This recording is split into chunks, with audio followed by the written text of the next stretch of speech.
Good day mga kasaka. Panibagong araw, panibagong video, panibagong vlog at panibagong update na naman. Tara. Labas natin tong mga alaga nating kambing. Yeah. Tara, tara.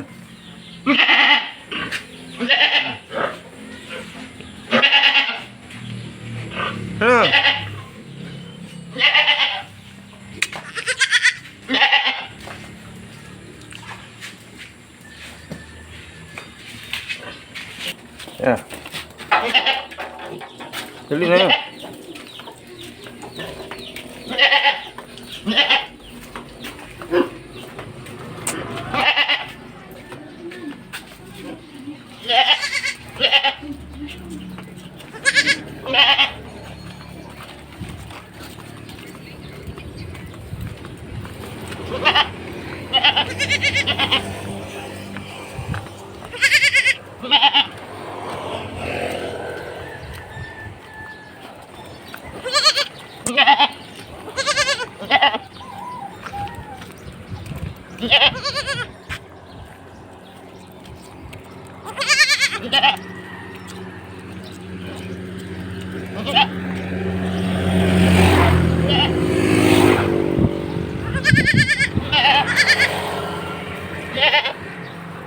Tara dito.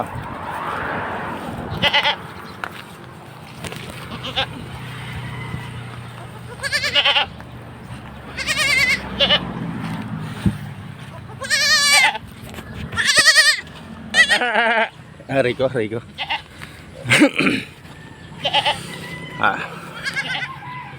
Alright, so labas ko muna yung mga alaga akong kambing. So sa mga hindi nakakaalam, ayun, meron din akong alagang mga kambing. And ngayon ay 4 na lang silang inahin. Tapos may isang anak na babae. Tapos yung 3 buntis. Siguro mga 2 months pa bago manganak. So itong bakanting lupa na to ang nagsisilbing isa sa mga pastulan ng aking mga kambing. And dito sa lugar ko kung saan ako nakatira ay medyo mahirap yung pastulan kasi halos ang lupa dito ay natataniman ng palay. So kunin ko muna yung mga yung 3 pa. Ito naman mga kasaka yung ating 3. So ayan, isa at ayan yung 2 din doon. So unahin ko muna to at medyo makulit to eh. Ayan. So itong 2 naman pagsabay na natin to.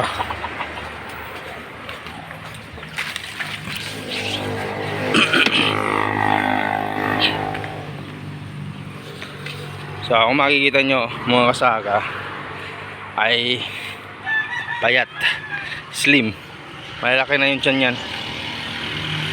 At umbok na rin yung mga dede.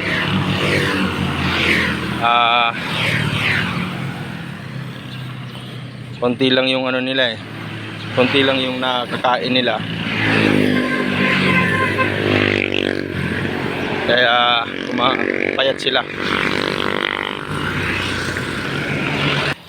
So minsan inilalagay ko sila dito sa may gilid ng kalsada. Ayan. Kaya lang napakasipag ng anong tawag ito? DSWD o DPWH, sorry. Napakasipag ng DPWH. Yung every month nagpapagabi sila dyan, pinapalinis nila. So ito na lang, itong bakanting lupa rito. Tapos yun dun sa kabila, meron ako dito 5 na pinagpapastulan. So pinagpapapalit-palit ko sila na every 2 weeks bago yung kanilang napapastulan. So dito ay 4 days sila. So ililipat ko ulit sila doon sa sa kabila. 4 days naman sila doon. So ganun yung every 4 days nililipat-lipat ko sila. Tapos every day naman 2 hanggang 3 beses ko sila inililipat. Kasi para makakain sila ng maraming damo. So dun sa likod bahay namin ay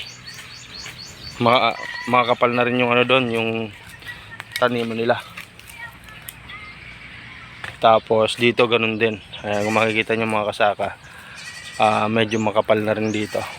And ang nito mga March or April. Kasaka, nilagay na natin sila dito.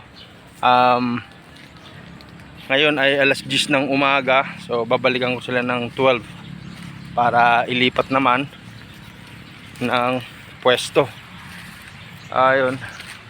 So nag-start ako ng pagkakambing ay 2019. So una ko nabili itong si Priscilla at si Osang. So marami na rin silang na-produce.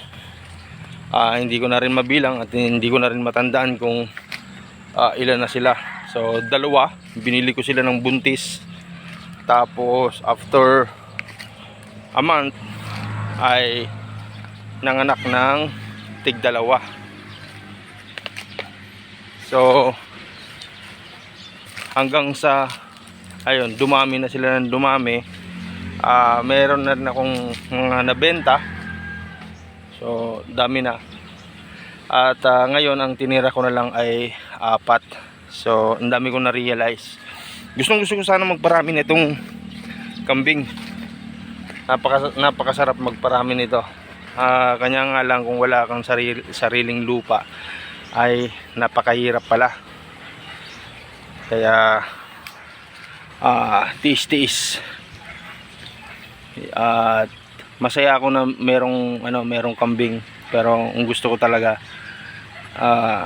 ma-experience ko yung above 50, above 100 na inahin, pero hindi nangyari dahil yun nga, short sa pagkain.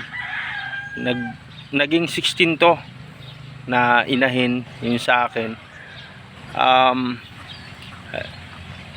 Nagkaroon ng bakanting malaking lupa doon sa may unahan, at 2 taon hindi tinaniman ng palay dahil ang dinig ko ay ibibenta na. So doon ko sila pinapastol at okay na okay yung pagkain nila doon. Pero ngayon na tinaniman na, wala nang mapaglagyan nila.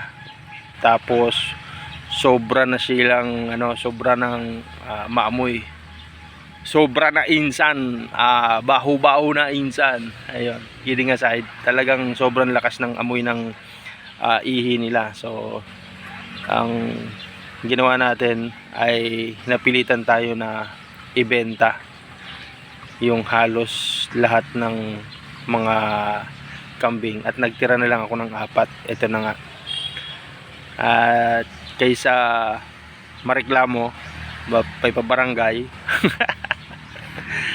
So yun nga, totoo nga yung kung wala kang problema sa buhay, masaya yung buhay mo, at parang walang thrill yung buhay mo, mag-alaga ka ng kambing.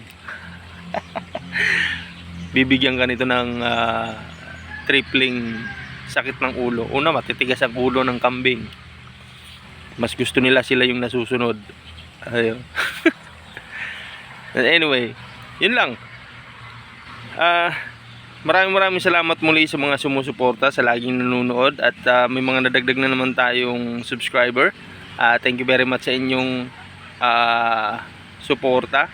Sana sa maabot ng video na to, please don't forget to like, subscribe, and hit the notification bell para updated kayo sa ating mga ginagawang video. And tulungan nyo rin po ako. Alam ko hindi pa ganun kagandahan ng aking video. And